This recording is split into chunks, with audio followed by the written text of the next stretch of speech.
Women just aren't built for this kind of work, Richard said, leaning back in his chair like he had just given the most brilliant advice. He laced his fingers behind his head and gave me a small, patronizing smile. It's nothing personal, Sandra. Finance is high pressure. Kevin's the natural fit for this. I sat across the table, staring down at the thick packet of spreadsheets I had spent hours preparing. My jaw tightened. Every part of me wanted to crush the papers in my hands and storm out, but I took a deep breath and forced myself to stay calm. Richard, I said, keeping my voice even, I've been managing multi-million-dollar portfolios for the past 6 years. My firm's results are ranked in the top 5 across the entire region. He just waved his hand in the air like he was swatting away a fly. I'm sure you're great at whatever it is you do at your firm, but this is family. We need someone who really understands our goals, and Kevin gets it. Kevin, sitting next to him, couldn't even hide the smug grin spreading across his face. At 24 years old, just fresh out of business school, he had no real-world experience. He had never even balanced his own bank account, but he was Richard's biological son, and that was all that seemed to matter. I turned to Kevin, feeling my blood boil, but I kept my tone polite. Kevin, what's your plan for managing the portfolio? He blinked, clearly not expecting to be questioned. Well, he fumbled. I thought I'd go heavy into tech stocks, ride the wave. Richard beamed with pride. Exactly, bold moves, that's the spirit we need. I nearly laughed, but the sadness weighed heavier. Bold moves, that was their strategy. I had spent years carefully studying risks, balancing portfolios, and growing wealth steadily and responsibly, but none of that mattered. To Richard, my years of experience meant less than Kevin's blind enthusiasm, and it stung. My name is Sandra, and for as long as I can remember, I've had to fight to be taken seriously. Especially in finance. I've been overlooked, talked over, and second-guessed more times than I could count, but this moment was different. This wasn't a stranger or a random colleague doubting me. This was my family. Richard married my mom when I was 12. He'd always been stern but mostly fair, at least until Kevin got older. Over time, the favoritism became obvious, and now, it was hitting me like a punch in the gut. The family portfolio wasn't just some side project. It was years of hard work, carefully built to secure a future for all of us. I had drawn up a solid, well-researched plan to protect and grow it, and yet, none of that mattered to Richard. His mind was made up. Driving home that night, I could barely keep my hands steady on the wheel. It's not personal, Richard had said, but it felt deeply personal. When I finally walked into the house, my husband Mike was in the kitchen, chopping vegetables. He looked up and smiled warmly. How'd the meeting go? He asked. I dropped my bag onto the counter with a thud. It was a disaster, I muttered, grabbing a glass and filling it with water. I told him everything, Richard's comments. Kevin's ridiculous plan, all of it. Mike stopped chopping, his face darkening. He actually said women aren't cut out for finance. Word for word, I said bitterly, and Kevin sat there grinning like he already made his first million. Mike shook his head in disbelief. Unbelievable, you've been doing this for years. Kevin probably thinks a PL statement is a new phone app. I laughed a little, but the anger simmered beneath the surface. Doesn't matter, I said, feeling the bitterness rise. In Richard's eyes, Kevin's the prize. I'm just expendable. That night, lying in bed, I stared at the ceiling, heart pounding. I made a quiet promise to myself. I wouldn't waste my breath trying to change Richard's mind. I would let my work speak louder than anything I could ever say. At my firm, things were heating up. I had just been given a high-profile client, a golden opportunity to really make a name for myself. I poured myself into it. I stayed late, double-checked every report, and fine-tuned every strategy. I worked until my eyes burned and my head ached, but it was worth it. One late evening, Laura, my colleague and mentor, stopped by my desk. She leaned against it, smiling. You're burning the midnight oil again, she teased. I chuckled tiredly. Feels personal, I admitted. She raised an eyebrow. The client? No, I said, shaking my head. My stepfather. He told me women aren't good at finance. Passed me over for my stepbrother. I'm just proving him wrong. Laura's face twisted in disbelief. He actually said that? What an idiot. I smiled weakly. It's fine. I'm done talking. I'll just show him. Meanwhile, things with Kevin started to unravel. At family dinners, Richard, who once bragged non-stop about Kevin's brilliant moves, started getting cagey whenever I asked about the portfolio.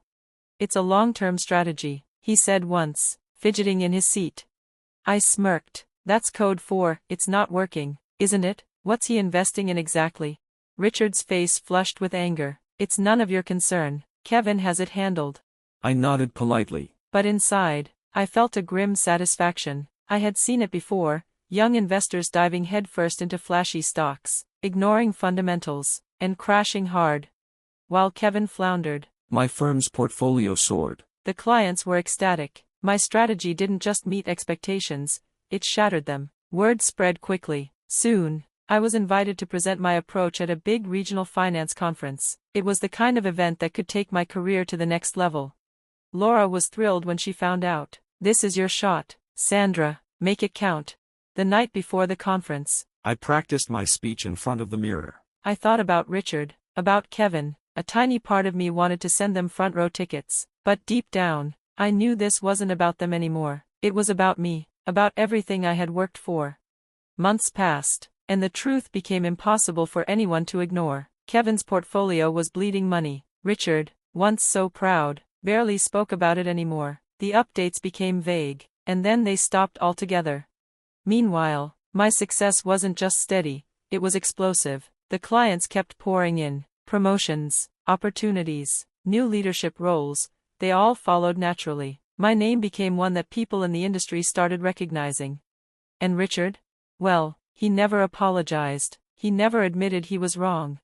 But the next time he needed financial advice, he called me.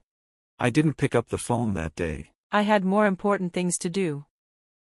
In the beginning, it was just little comments. Richard would talk about how the market was unpredictable or how unexpected problems had come up. I didn't think much of it, at first, but then, at another family dinner, the real story finally came out. We were passing around dessert when Richard let out a heavy sigh. "It's been a rough quarter," he said. "Kevin's portfolio has taken some hits." I looked up from my plate, careful not to show too much reaction. "Hits?" I asked calmly. "What kind of hits?" Richard hesitated. He clearly didn't want to go into details. "Nothing terrible," he said quickly, "just a few setbacks." Kevin, who had barely said a word all evening, finally spoke up. "The market's just bad right now," he said defensively. "No one's making big returns." I couldn't help myself, I spoke before thinking. "That's not true. Plenty of portfolios are doing great, if they're managed the right way." The whole room went silent. I could feel Richard's angry eyes on me. Not everyone has the luxury of working with big clients. "Sandra," he said sharply, "family money is different." I just nodded and stayed quiet. I didn't need to argue. I knew the truth. My results spoke for themselves. By the time a full year had passed, it was clear to everyone, Kevin's portfolio was struggling. His bad decisions and overconfidence were dragging it down. Meanwhile, my firm's success was being talked about in magazines. I was even named one of the top financial analysts in the region. I got invited to an awards gala where I would be honored for innovative portfolio management. Standing on that stage, holding my award, I couldn't help but think about Richard and Kevin. They weren't there, of course, but I knew they'd hear about it soon enough. Sure enough, 2 weeks later, my phone rang. It was Richard. "Sandra," he said, his voice more serious than usual, "I saw your name in the Financial Times. Congratulations." "Thank you," I said, keeping my voice steady. There was a long pause. "I didn't realize how well your firm was doing," he finally admitted. "I guess I underestimated you." "You did," I said simply, "but I appreciate you saying that." Still, I wasn't sure how much he truly understood, until one evening changed everything. I was finishing up a work presentation when my husband, Mike, called. "You're not going to believe this," he said, laughing a little. "Richard's glued to the TV. Your firm is being featured on Market Watch Live. They even said your name." I froze. "What did they say?" "They called you one of the top-performing managers in the region." Richard's been sitting there silent for 20 minutes. Hearing that filled me with pride. 4 months. Richard had acted like my success didn't matter. But now, It was right there on national TV. he couldn't ignore it anymore. The very next day, Richard called again. His voice was quiet. "I saw you on Market Watch," he said. "Your results, they're really impressive." "Thank you," I replied. He hesitated, then he said words I never thought I'd hear from him. I misjudged you, Sandra. Later that week, Richard asked me to come over to his house. When I arrived, he met me at the door, no arrogance this time. Kevin wasn't anywhere in sight. We sat down in the living room. Richard handed me a folder.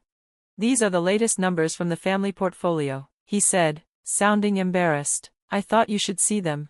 I flipped through the pages. It was bad. Really bad. Kevin's reckless decisions had cost a huge amount of money. Kevin kept telling me it was just the market, Richard said. But after seeing your results, I think it's more than that. It is, I said carefully. Managing money isn't just about being bold, it's about being smart, careful, and knowing when to take risks. Richard nodded, looking pained. I thought I was helping by giving Kevin control, but I see now, I was wrong. I underestimated you. Hearing those words was surreal. For so long, Richard had brushed me aside, acted like I didn't know what I was doing, and now he was admitting he'd been wrong. I owe you an apology, he said, his voice low. I didn't treat you fairly. For a moment, I didn't know what to say. The moment I'd dreamed of had finally come, and it felt bittersweet. Thank you, I said finally, but this isn't about me, it's about fixing things. Richard nodded. I want you to take over the portfolio, if you're willing. I agreed. Over the next hour, I laid out a clear plan, how to stop the losses and slowly rebuild. It wasn't going to be easy, but I knew we could do it. For the first time ever, Richard really listened to me. I could see respect in his eyes, real, genuine respect. As I finished explaining, he leaned back and sighed. You didn't have to help us after everything, he said. But you did. Thank you. I smiled. This isn't about proving a point, I said, it's about doing what's right. In the weeks that followed, everything felt calmer. Richard supported me completely. He even praised me at the next family dinner. Sandra's got us back on track, he said, glancing proudly at me. Kevin sat there, looking uncomfortable and avoiding my eyes. I noticed, but I didn't let it bother me. This wasn't about revenge, it was about protecting the family's future. After dinner, Richard pulled me aside again. I mean it, he said. I'm sorry for the way I treated you. I'm not holding grudges. I told him. We're moving forward.